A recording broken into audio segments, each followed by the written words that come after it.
धनु राशि वालों, स्वागत है आप सभी का धनु राशि भिंड यूट्यूब चैनल में।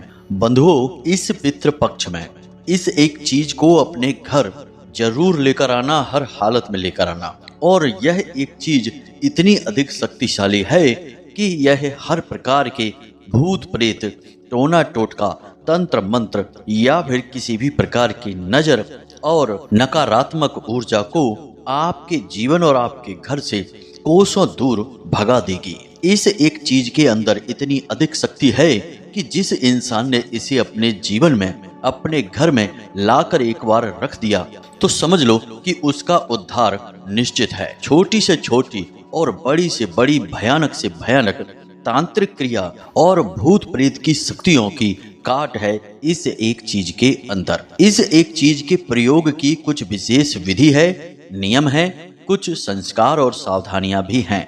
जब आप इसे संपूर्ण नियमों के साथ प्रयोग करेंगे तो यह दुनिया की सबसे बड़ी शक्तिशाली महाविद्या बन जाती है। इस महाविद्या के अंदर इतनी अधिक शक्ति है कि यह न केवल आपके जीवन से हर प्रकार की नकारात्मकता को दूर भगा सकती है, बल्कि यह आपके हर एक दुख को दूर करके उसे खुशियों में भी बदल सकती है। जैसे ही आप इसका प्रयोग शुरू करेंगे, पहले दिन से ही आप इसके प्रभाव अपने जीवन में महसूस करेंगे। हम इस बात की आपको 100% गारंटी देते हैं। तो जयकारा बोलो माता रानी का, जगत माई महामाई माँ भद्रकाली की जय बोलो, माता रानी के सांचे दरबार की जय बोलो, पितृ देवताओं की जय बोलो। बंधुओं, संसार में हर इंसान कामयाब होना चाहता है। कामयाब होने के लिए ही दिन रात प्रयास कर रहा है, फिर चाहे कोई छोटा काम करता हो या बड़ा काम। लेकिन मन में तमन्ना तो यही रहती है कि धीरे धीरे काम बड़ा हो जाएगा, व्यापार अच्छा हो जाएगा, नौकरी में पदोन्नति मिल जाएगी और धन आगमन होगा, जीवन सरल हो जाएगा, परिवार की छोटी बड़ी सभी जरूरतें पूरी होने लगेंगी और भविष्य भी सुरक्षित हो जाएगा, सुंदर हो जाएगा। जब जीवन में धन आगमन होता है तो आप सबकी जरूरतें पूरी कर पाते हैं, और जब आप सबकी जरूरतें पूरी करते हैं तो सबके चहेते भी बनकर रहते हैं। अब जो आप पर निर्भर हैं उनकी तो जिम्मेदारी आपके ऊपर है, उनकी जरूरतें तो आपको पूरी करनी ही होंगी। लेकिन यदि आप अपने मित्र, यार, रिश्तेदारों की भी मदद कर पाते हैं तो फिर आपको चारों तरफ मान सम्मान और प्रेम भी मिलता है, जिससे मन बहुत प्रसन्न होता है और इंसान जीते जी स्वर्ग के सुख को भोग रहा होता है। लेकिन बंधु, लाख प्रयास करने के बाद भी आप अभी इस स्थिति में आ नहीं पाए हैं। कहने का मतलब यह है कि आपने मेहनत खूब की है, खूब दिमाग लगाया, खूब काम धंधे, व्यापार या यूं कहें कि अपने कैरियर को सुंदर बनाने के लिए हर तरीके की कोशिश कर ली, लेकिन घूम फिर कर कहानी वहीं आ जाती है कि सब कुछ ज्यों का त्यों रहता है। स्थिति में थोड़ा बहुत भी सुधार नहीं होता है। पहली स्थिति तो यह थी कि आप पैसा ढंग से कमा ही नहीं पा रहे थे, और दूसरी स्थिति यह भी है कि यदि आप पैसा ढंग से कमा भी लेते हैं तो उस पैसे का आप अपने मन के अनुसार प्रयोग नहीं कर पा रहे हैं। ना चाहते हुए भी पैसा आपके हाथों से बिल्कुल ऐसे फिसल जाता है जैसे कि मुट्ठी में से सूखी रेत फिसल जाती है। दूसरों की जरूरत की तो बात ही क्या करें, आप तो अपनी जरूरतें भी इस समय में ढंग से पूरी नहीं कर पा रहे हैं। कहने का मतलब यह है कि पैसे की कमी या तंगी की वजह से हर तरीके की परेशानियां जीवन में आ रही हैं। आपसे जुड़े जो लोग हैं वे भी दुखी रहते हैं। कुछ तो अपने मन की बात आपसे कह देते हैं और कुछ नहीं कह पाते हैं, तो उनके चेहरे पर साफ दिखाई देता है कि वे आपके जीवन में चल रही परेशानियों से कितने दुखी हैं। पल पल पर होने वाले इस समझौते से, पैसे के लिए, जरूरतों के लिए मन मारने की वजह से आप अब दुखी हो चुके हैं। आपके प्रयास रंग नहीं ला रहे हैं, आप निराशा में डूबते जा रहे हैं। तो बंधुओं, कभी कभी आप विचार भी करते हैं, जब कभी अकेले होते हैं, एकांत में बैठते हैं या अपने किसी खास मित्र के साथ बैठे होते हैं, तब आप अपने जीवन का हाल विचार करते हैं और सोचते हैं कि आखिर ऐसा कैसे हो सकता है, आपको कभी कोई खुशी क्यों नहीं मिल पा रही है। इतनी प्रयास, इतनी मेहनत और सच्चाई के साथ आगे बढ़ने के बावजूद भी आपको लगातार परेशानियों का सामना क्यों करना पड़ रहा है। कुछ भी आपको समझ में नहीं आता है कि आखिर समस्या कहाँ है। फिर कभी कोई आपसे कहता है कि आपके ऊपर किसी ने कोई तांत्रिक क्रिया कर दी है, कोई कहता है कि किसी प्रकार की नकारात्मक ऊर्जा है, कोई कह देता है कि पितृ दोष लगा हुआ है, और कहीं कहीं से ग्रहों के दोष की बात भी समझ में आती है कि किसी प्रकार का कोई ग्रह परेशान कर रहा है। यानी कहानी का अंतिम सत्य यह है कि परेशानी तो है ही, अब कारण चाहे कुछ भी हो। तो बंधुओं, यहाँ पर हम आपको बता दें कि यदि जीवन में परेशानी है तो इसका कारण चाहे कोई भी दिखाई दे, लेकिन केंद्र में जाकर यदि देखेंगे तो मूल कारण है जीवन में या घर परिवार में मौजूद किसी भी प्रकार की नकारात्मक ऊर्जा। जब तक आप इस बात को अच्छी तरह से नहीं समझेंगे और इस नकारात्मक ऊर्जा को दूर भगाने के लिए प्रयास नहीं करेंगे, आपके खुशी प्राप्त करने के सारे प्रयास असफल होते रहेंगे। आप लाख प्रयास करने के बाद भी कामयाबी प्राप्त करना तो दूर, कामयाबी को छू भी नहीं पाएंगे। आपका जीवन केवल और केवल समस्याओं का बुना हुआ एक ताना बाना, या यूं कहें कि एक मक्कड़ जाल जैसा बन जाएगा, जहां हर तरफ आपको एक नई समस्या खड़ी दिखाई देगी। तो अब सवाल यह उत्पन्न होता है कि यह नकारात्मक ऊर्जा आपके पीछे क्यों पड़ी हुई है, क्यों यह हर वक्त आपके साथ रहती है, और आपके साथ इस नकारात्मक ऊर्जा के रहने में क्या लाभ है। इस नकारात्मक ऊर्जा को या फिर जिसने भी इसे आपके पास भेजा है उसे क्या लाभ है। तो बंधुओं, ध्यान से समझिए कि यह नकारात्मक ऊर्जा होती क्या है। सारी बातें आपको शास्त्रवत बता रहे हैं, फिर हम आपको इसका सबसे बड़ा समाधान भी बताएंगे एक चीज के रूप में, जिसे आपको अपने घर में लाकर रखना है, और यह कार्य पितृपक्ष में ही हो सकता है, उसके बाद नहीं। इसलिए हमारी सारी बातों को गंभीरता के साथ सुनना है और अंत तक कार्यक्रम में बने रहना है। तो चलिए बंधुओं, कार्यक्रम को शुरू करें, लेकिन इससे पहले माता रानी को आभार जरूर व्यक्त करेंगे, क्योंकि उनकी कृपा और आदेश के बिना कुछ भी संभव नहीं है, ना ही अच्छा ना ही बुरा। तो चलिए बंधुओं, जल्दी से कमेंट बॉक्स में लिखिए, जय माँ भद्रकाली रक्षा करो। रक्षा की बहुत अधिक आवश्यक है, यह नकारात्मक दौर चल रहा है। तो एक बार नहीं 3 बार लिखना है। इसी के साथ साथ यदि आप इस चैनल कार्यक्रम पर पहली बार आए हैं तो आपसे हमारा निवेदन है कि आप इस चैनल को अभी इसी समय सब्सक्राइब कर लें। बगल में जो सब्सक्राइब का बटन है उसे अभी दबा दें। ऐसा करते ही आप इस चैनल परिवार के सदस्य बन जाएंगे, साथ ही साथ माता भद्रकाली के दिव्य परिवार के सदस्य भी बन जाएंगे, सीधे माता रानी के धाम से जुड़ जाएंगे। यह कार्यक्रम माता रानी की कृपा से उन्हीं के धाम से प्रसारित होता है। तो चलिए जल्दी से चैनल को सब्सक्राइब करिए, फिर आगे बढ़ते हैं। तो हम आपको समझा रहे थे कि यह नकारात्मक ऊर्जा आपके पीछे क्यों पड़ी हुई है। तो ध्यान से सुनिए, इस संसार में नकारात्मक ऊर्जा हर तरफ फैली हुई है। आप यह मत समझना कि नकारात्मक ऊर्जा इस स्थान पर है, इस स्थान पर नहीं है। यहाँ तक कि कई मंदिर और देवालय भी अब इस नकारात्मक ऊर्जा की चपेट में आ चुके हैं। आप कभी सुनते होंगे कि फलाने मंदिर में इस प्रकार का भ्रष्टाचार हो गया, भगवान के जेवर ही चोरी हो गए, या पुजारी ने ही कोई बड़ा घोटाला कर डाला, या फिर मंदिर में ही किसी प्रकार का उल्टा सीधा गोरख धंधा चल रहा था। तो यह सब क्या है? मंदिर तो भगवान का स्थान है, लेकिन वहां पर इस प्रकार के गलत कार्य कैसे हो सकते हैं? तो ये इसलिए हो रहे हैं क्योंकि वह केवल अब मंदिर रह गया है, भगवान का स्थान नहीं। हम सारे मंदिरों की बात नहीं कर रहे, हम उन्हीं मंदिरों की, उन्हीं देवालयों की बात कर रहे हैं जहां पर नकारात्मक ऊर्जा का प्रभाव बढ़ चुका है और वहां से भगवान की सकारात्मक ऊर्जा जा चुकी है।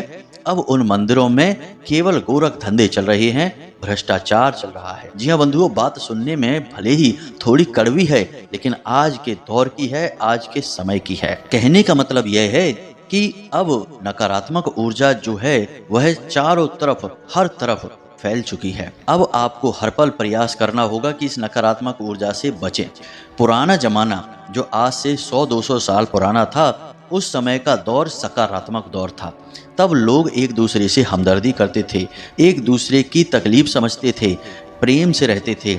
एक दूसरे से जब मिलते थे तो राम राम या जय श्री कृष्णा बोलते थे। लेकिन आज का समय यह है कि अब लोग ईश्वर का नाम लेने में अपने आप को अनपढ़ समझते हैं, पुराने जमाने का दकिया नूसी समझते हैं, और हलो हाय करने को लोग मॉडर्न समझते हैं, पढ़ा लिखा समझते हैं। अब चाहे इस हलो और हाय का उन्हें कोई मतलब ही ना पता हो, लेकिन बोलेंगे यही, राम राम नहीं बोलेंगे। अपने भगवान का नाम नहीं बोलेंगे। यानी कहने का मतलब यह है कि हर जगह से दैवीय शक्तियां समाप्त हो रही हैं या कमजोर पड़ रही हैं और नकारात्मक भूत प्रेत पिशाचों की शक्तियां बढ़ती जा रही हैं। इसीलिए आप अक्सर देखते होंगे कि कैसे कैसे अत्याचार, अनाचार और व्यभिचार की समाचार और खबरें चलती रहती हैं। सोचने पर मजबूर हो जाता है इंसान कि इतना खतरनाक कोई कैसे काम कर सकता है। कहने का मतलब यह है कि अब ना तो नीचता की कोई सीमा रह गई है और ना ही गलत कार्यों की भी कोई सीमा रह गई है। लोग इतने स्वार्थी हो चुके हैं कि अपना मतलब सीधा करने के लिए यदि किसी की जान भी चली जाए तो उन्हें कोई फर्क नहीं है। वे सिर्फ थोड़े से धन के लालच में, थोड़ी सी चीजों के लालच में किसी की जान के साथ भी खिलवाड़ करने को तैयार रहते हैं और यह उन्होंने बिजनेस बना रखा है, व्यापार बना रखा है। यानी कहने का मतलब यह है कि चौतरफा हर तरफ से आप हर समय नकारात्मकता से घिरे हुए हैं। अब आपको लगातार प्रयास करना होगा इस नकारात्मकता से पीछा छुड़ाने का। थोड़े बहुत प्रयासों से कुछ भी नहीं हो सकता, क्योंकि थोड़े बहुत प्रयास इस भीषण नकारात्मक वातावरण में काम ही नहीं करते हैं। इसीलिए अब छोटे मोटे उपाय, छोटी मोटी पूजा पाठ से कोई फर्क ही समझ में नहीं आता है। तो कहने का मतलब यह है कि अब यदि आपको इस नकारात्मक ऊर्जा से मतलब हमारा है किसी भी प्रकार की नकारात्मक ऊर्जा, फिर चाहे वह तंत्र मंत्र किसी ने आपके ऊपर किया हो, चाहे किसी ने आपको भयंकर नजर लगा रखी हो, चाहे किसी ने आपका किसी भी प्रकार का बंधन कर रखा है, आपके काम धंधे व्यापार का, घर का, शरीर का, कुछ भी, चाहे भूत प्रेत ही क्यों ना हो, हर प्रकार की ऊर्जा नकारात्मक ऊर्जा ही है जो आपके जीवन में केवल परेशानियां उत्पन्न करने के लिए आई है। तो अब हर प्रकार की नकारात्मक ऊर्जा से मुक्ति प्राप्त करने के लिए आपको विशेष, बड़ा और कठिन प्रयास करना होगा। अगर आप कर सकते हैं तो बहुत अच्छी बात है, नहीं कर सकते हैं तो कोई बात नहीं है, फिर तो जीवन में जो चल रहा है वैसा चलता ही रहेगा। यदि आप कर सकते हैं तो जीवन बदलेगा, 100% बदलेगा, हम इस बात की गारंटी देते हैं। बंधु, हमने कई प्रकार के प्रयासों से कई लोगों के जीवन में चमत्कारी परिवर्तन देखे हैं। जी हाँ बंधुओं, यह हम नहीं कह रहे, माता रानी की कृपा और आदेश के माध्यम से जो हमने बताया है उसको हम माता रानी की कृपा ही मानकर चलते हैं कि स्वयं माता रानी ने ही यह किया है कि उनके जीवन में बड़े बड़े बदलाव आए हैं। एक सज्जन थे, श्रीमान थे, जिनके ऊपर बहुत बड़ा कर्जा हो चुका था, व्यापार बिल्कुल ठप हो चुका था और वे लगभग पूरी तरह से डूब चुके थे, बर्बाद हो गए थे और मन बना चुके थे कि अब जीवन जीने का कोई फायदा नहीं है, अब केवल इसका विनाश यानी इसका अंत करना होगा।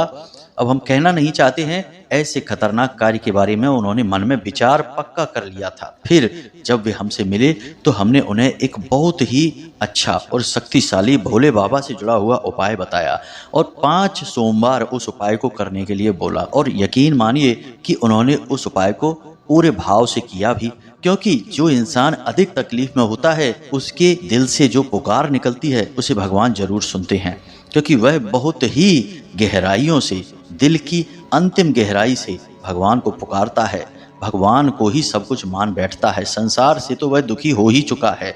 तो जब उन्होंने उस उपाय को किया तो 5 सोमवार उपाय करने के बाद भी कुछ खास फर्क समझ में तो नहीं आया, लेकिन जैसे ही 15-20 दिन और ऊपर हुए तो उन्हें एकदम से परिवर्तन महसूस हुआ। यानी उनके व्यापार में अचानक से उछाल आ गया और एकदम से उनकी आमदनी बढ़ने लगी। चमत्कारी ढंग से उनके पास नए नए ऑफर आने लगे और उन्हें तरह तरह की व्यापार में सुविधाएं और मदद प्राप्त होने लगी और धीरे धीरे उनका कर्जा भी चुक गया और आज वे बहुत सुखी जीवन जी रहे हैं और भोले बाबा के पक्के भक्त बन चुके हैं। इसी प्रकार एक माताजी थी, उनका बड़ा बेटा बहुत अधिक शराब पीता था, हद से ज्यादा शराब पीता था और अपना जीवन बर्बाद कर रहा था। स्थिति यह थी कि वह घर की चीजें ले जा कर बेच कर भी शराब पी जाता था। तो इतनी अधिक शराब पीने के बाद उनके जीवन में बहुत बर्बादी आ गई। माताजी बहुत दुखी रहती थी। उन्होंने हमसे संपर्क किया तो हमने उनको भैरव बाबा का एक शक्तिशाली उपाय बताया। उस उपाय को करने मात्र से एक बार में ही उनके बेटे की शराब छूट गई। हुआ कुछ ऐसा कि शराब पीकर वह कहीं जा रहा था। एक छोटी सी दुर्घटना हुई जिसमें उसका पैर टूट गया, और जैसे ही उसका पैर टूटा तो वह बेहोश हो गया। और जब वह बेहोश हुआ तो जब होश में आया तो उसने बताया कि उसे बेहोशी की हालत में ही एक बहुत शक्तिशाली काली परछाई दिखाई दी, और उस काली परछाई ने उसे सख्त आदेश दिया कि आज के बाद तुम्हें शराब नहीं पीनी है, चाहे कुछ भी हो जाए। और उस काली परछाई की बात का उसके ऊपर इतना गहरा प्रभाव हुआ कि उसके बाद जब वह ठीक हो गया तो उसने बिल्कुल नाम मात्र को शराब नहीं पी। उस दिन से लेके आज तक एक बूंद भी शराब की उसने छुई नहीं है। तो वे माता जी बहुत अधिक प्रसन्न हैं और वे भैरव बाबा की सच्ची भक्त बन चुकी हैं, और उनका बड़ा बेटा भी भक्त बन चुका है। तो कहने का मतलब यह है कि उपाय कार्य तो करते हैं, लेकिन आपको इन उपायों को करने में मेहनत करनी पड़ती है और मन में श्रद्धा और भाव भी रखना पड़ता है। अब आप कोरी श्रद्धा, झूठी श्रद्धा और मन में अविश्वास लेकर घूम रहे हैं कि अरे कुछ नहीं होता इन सब चीज़ों से, ये तो फालतू की बातें हैं, काम करो, मेहनत करो, उसी से कामयाबी मिलती है। तो भाई काम और मेहनत तो सभी कर रहे हैं, कोई हाथ पर हाथ रखकर नहीं बैठा है, लेकिन क्या सभी कामयाब हैं? नहीं भाई, ऐसे नहीं होता है। तो अब इन सब बातों को बताने के पीछे हमारा आपका मकसद यही है कि हम जो आपको अब बताने जा रहे हैं उन बातों की गहराइयों को समझें और एक एक करके सारी बातों को अपने जीवन में पूरी श्रद्धा और भाव के साथ उतारें। जब आप सारे कार्य विस्तृत तरीके से करेंगे और सही नियम और संस्कार के साथ करेंगे, खास तौर से मन में श्रद्धा भाव रखते हुए, तो निश्चित तौर पर आपके जीवन में धन का आगमन होगा, सुख और वैभव का आगमन होगा, देवताओं का आगमन होगा। जी हाँ बंधुओं, तो ध्यान से सुनिए, हम आपको धीरे धीरे एक एक करके कुछ बातें बताएंगे, फिर अंत में उस एक चीज़ के बारे में बताएंगे।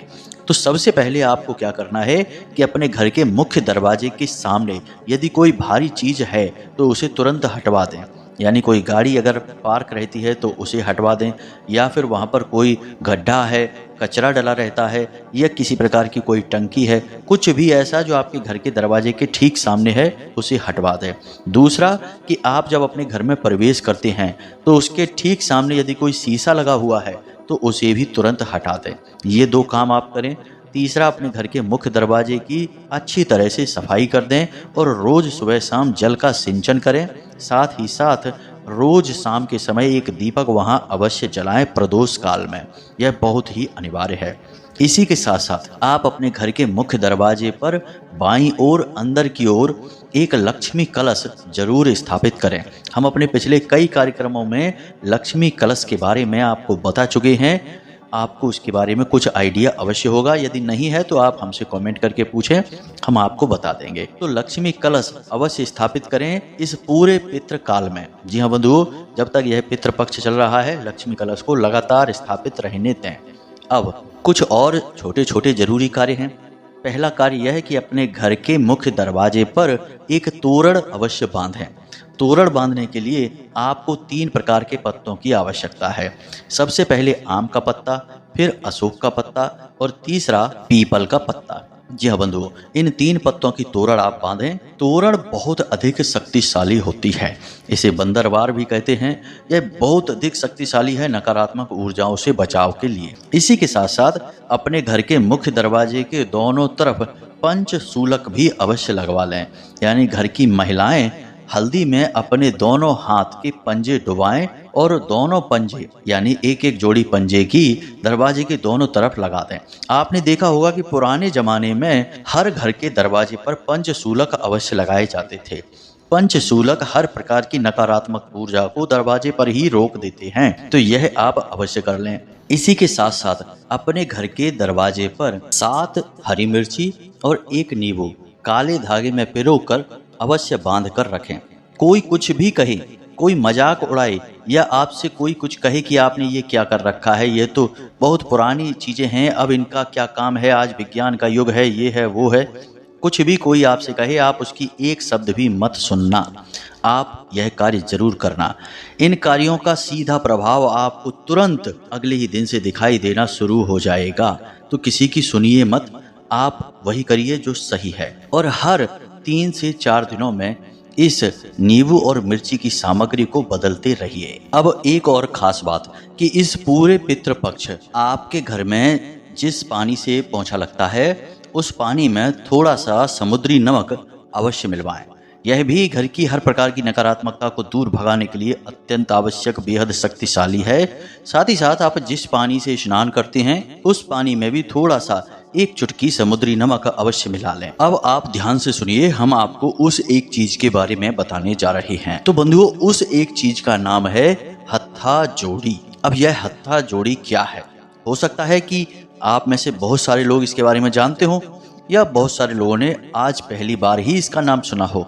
तो हत्था जोड़ी असल में एक पौधा होता है, उसकी जड़ में पाया जाता है, यानी यह प्राकृतिक है, एक जड़ी है। और जड़ी का तंत्र विद्या में और पूजा पाठ में विशेष महत्व होता है। अब हत्था जोड़ी के विशेष गुण क्या हैं, इसे ध्यान से समझिए। सबसे पहला गुण है कि किसी भी प्रकार की नकारात्मक ऊर्जा को तुरंत काट देना, उसे वहीं रोक देना। दूसरा गुण है कि माता लक्ष्मी को चुंबक की तरह आकर्षित करना, यानी कि कहीं से भी हो, कैसे भी हो, किसी भी हालत में हो, आपको बड़े बड़े धन लाभ होंगे ही होंगे, हर हालत में होंगे। तो दो सबसे बड़े लाभ हैं और यही तो आपको इस समय चाहिए कि आपके ऊपर से परेशानियों का जो दौर है वह समाप्त हो जाए और आपको धन आगमन होने लगे। तो ऐसे में यह एक चीज आपके लिए बहुत सही रहेगी। अब आपको हत्था जोड़ी मिलेगी कहाँ से? तो पूजा पाठ वाली दुकानों पर हत्था जोड़ी आपको मिल जाएगी, लेकिन सोच समझ कर लेना, क्योंकि इनकी कॉपी यानी कि इनका डुप्लीकेट भी मिलता है, प्लास्टिक वगैरह की बनी हुई, वे आपको नहीं लेनी है। आपको ओरिजिनल ही लेना है, यानी कि पौधे की जड़ है जो वह जड़ जैसी महसूस होती है। आपको वीडियो में इसकी फोटो भी दिखाई दे रही होगी, यह कुछ इसी प्रकार से दिखाई देती है जैसी कि फोटो में दिख रही है। तो ध्यान से देखें। और इसके बाद इस हत्था जोड़ी को आपको अपने घर लेकर आना है। जब आप इसे घर लेकर आएंगे तो इसे सिद्ध करना होगा। सिद्ध करने का तरीका क्या है? सबसे पहले तो यह पौधे की जड़ है तो खराब हो सकती है, यानी घुन वगैरह लग सकता है, कीड़े लग सकते हैं, तो इसे उपचार करना जरूरी है। तो जैसे ही आप इसे अपने घर लेकर आएँ तो सबसे पहले इसे गंगा जल से स्नान कराएं, यानी थोड़ा सा गंगा जल इसके ऊपर छिड़कें। उसके बाद आपको इसे सरसों के तेल में या घानी के तेल में डुबा देना है और इसे कम से कम 48 घंटों तक सरसों के तेल में डूबी छोड़ देना है। अब आपने जब इसे सरसों के तेल में डुबा दिया तो इसे मंत्रों से उसी समय सिद्ध करना होगा। जी हाँ बंधुओं, एक टिफिन लें या कटोरी लें, उसमें इसे सरसों के तेल में डुबा दें और उस कटोरी को अपने पूजा घर में रख दें, भगवान के पास। अब यह जो हत्था जोड़ी है इसके अंदर माँ चामुंडा देवी का वास माना जाता है, साथ ही साथ माता भद्रकाली और माँ कामाख्या देवी का भी वास माना जाता है, यानी कि यह माता रानी से जुड़ी हुई एक महाशक्ति है। तो आपको इसे माता रानी के मंत्र से ही सिद्ध करना होगा। तो माता रानी का सबसे शक्तिशाली मंत्र है नवाड़ मंत्र। तो आपको क्या करना है कि पूजा पाठ की संपूर्ण सामग्री लाएं, यानी प्रसाद लाएं। माता के जिस भी स्वरूप की फोटो है आपके पास तो एक आसन, एक चौकी और उस पर माता रानी को विराजमान करें, प्रसाद आदि उन्हें अर्पित करें और 11 माला लगातार नवाड़ मंत्र की आपको जाप करनी है। रुद्राक्ष की माला होनी चाहिए। नवाड़ मंत्र क्या है आप जानते ही हैं, हम आपको बता देते हैं, ध्यान से सुनिए। ऐम ह्लीम क्लीम चामुंडाय विच्चय। इसमें ओम नहीं लगेगा क्योंकि ओम लगने से यह 10 अक्षरी हो जाता है और नवाड़ मंत्र 9 अक्षरों का मंत्र है जो 9 देवी की शक्तियों को दिखाता है। तो आपको ओम नहीं बोलना है, ऐम ह्लीम क्लीम चामुंडाय विच्चय। इस मंत्र का उच्चारण करते हुए एक ही स्थान पर बैठकर आपको 11 माला जाप करनी है। दीपक गाय के घी का जलाना है और लगातार आपके जाप के दौरान यह दीपक जलता रहेगा। अब जब आप जाप कर लेंगे और 48 घंटों तक इसे उसी कटोरी में डुबा कर रखेंगे हत्था जोड़ी को। इसके बाद 48 घंटों बाद आप स्नान आदि करके अपने पूजा घर में आएं और एक साफ और कोरा कपड़ा लेकर आएं, यानी कि बाजार से जो नया कॉटन का कपड़ा खरीद कर लाएंगे उस कपड़े से इस हत्था जोड़ी को तेल में से बाहर निकालकर अच्छी तरह से पोंछेंगे। पोंछते समय याद रखें कि यह आपके शरीर से न छुए, सिर्फ कपड़े से ही छुएं इसे। इसके बाद आपको एक टिफिन लेना है, स्टील का टिफिन ले सकते हैं। उस टिफिन में लाल रंग का कपड़ा बिछाएंगे और उस कपड़े में इस हत्था जोड़ी को रख देंगे और इसके ऊपर लाल रंग का सिंदूर डाल देंगे और उसके बाद थोड़े से अक्षत यानी कि चावल डालेंगे, एक जोड़ी लौंग डालेंगे, एक जोड़ी इलायची डालेंगे और इसे अपने पूजा घर में चुपचाप रख देंगे। अब जब आप पूजा करेंगे तो उस समय आप दीपक जलाएंगे और अगरबत्ती वगैरह जलाएंगे, तो उस अगरबत्ती की धुनी यानी उसका जो धुआं है वह इसकी तरफ हाथ के इशारे से प्रवाहित करेंगे, यानी इसे दीप की और धूप की धुनी देते रहेंगे। इससे इसकी शक्ति निरंतर बढ़ती जाएगी। यकीन मानिए कि आप जैसे ही इसे सिद्ध कर लेंगे, अभिमंत्रित कर लेंगे और अपने पूजा घर में स्थापित कर देंगे, तो उसी दिन से आपको इसका सीधा प्रभाव अपने जीवन में महसूस होगा, हर हालत में महसूस होगा। जी हाँ बंधुओं, यह कार्य आपको पितृपक्ष में ही करना है और पितृपक्ष में यदि शनिवार का दिन आपको यह कार्य करने के लिए मिल जाए तो सर्वोत्तम रहेगा। शनिवार के दिन आप इस कार्य को करें और सोमवार के दिन आप इसे अपने पूजा घर में स्थापित कर लें। जी हाँ बंधुओं, फिर इसे उसी टिफिन में लाल कपड़े में रखी रहने दें। आपके पूजा घर में यह स्थापित रहेगी। जब आप पूजा करें तो इस टिफिन को खोलें और पूजा पाठ के बाद धूप और दीप की धुनी इसे देते रहें। उसके बाद आप टिफिन का ढक्कन बंद करें और इसे वहीं रखी छोड़ दें। यह आपका नित्य क्रिया हो जाएगा पूजा पाठ की। अब इस चीज का आप प्रयोग करिए, हत्था जोड़ी को लेकर आइए और इसके बाद इसको जैसे हमने बताया उसी प्रकार से अभिमंत्रित करिए। फिर आपको किस प्रकार के अनुभव हो रहे हैं इसके विषय में हमें अवश्य बताना। हमें पूरा विश्वास है, 100% भरोसा है कि यह आपके ऊपर बहुत अच्छा कार्य करेगा।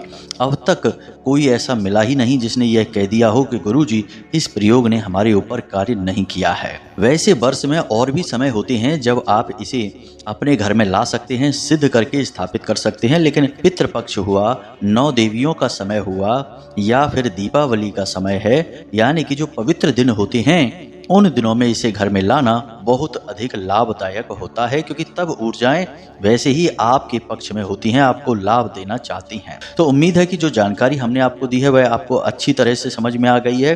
अब इस जानकारी का आप प्रयोग करिए और विधिवत तरीके से ही प्रयोग करना, कुछ भी अपने मन से बदलने मत लगना। अब कुछ लोग कह देते हैं कि गुरुजी हमारे घर के पास मंदिर नहीं है, गुरुजी हम ये नहीं कर सकते, हम वो नहीं कर सकते। अरे आप जब अपने जीवन को बदलने के लिए कुछ कर ही नहीं सकते हैं तो फिर गुरुजी इसमें क्या कर सकते हैं? कोई भी इसमें क्या कर सकता है जब आप ही कुछ नहीं कर सकते हैं? भगवान भी उसका साथ देते हैं जो कर्म करता है, जो अपना साथ खुद देता है। इसलिए थोड़ी सी मेहनत है, हमने पहले ही कही थी कि वो तो आपको करनी ही पड़ेगी। जी हाँ बंधुओं, अब यदि कोई प्रश्न हो तो आप कमेंट करके पूछ लें या फिर व्हाट्सएप नंबर पर मैसेज करके पूछ लें। हमें जब समय मिलेगा तो हम आपके प्रश्नों के जवाब अवश्य देंगे। वैसे हमने सारी बातें विस्तार से आपको वीडियो में बता ही दी हैं। इसी के साथ साथ आज के इस वीडियो को विराम देते हैं। मिलते हैं अगले ज्ञानवर्धक कार्यक्रम में। तब तक के लिए हंसते रहिए, मुस्कुराते रहिए, सकारात्मक रहिए और दिन में एक बार मंदिर अवश्य हो आइए, क्योंकि आपका उद्धार तो उन्हीं की कृपा से होना है। तो प्रेम से बोलिए जय माई की, जय माँ भद्रकाली। माता रानी आपका कल्याण करें। धन्यवाद।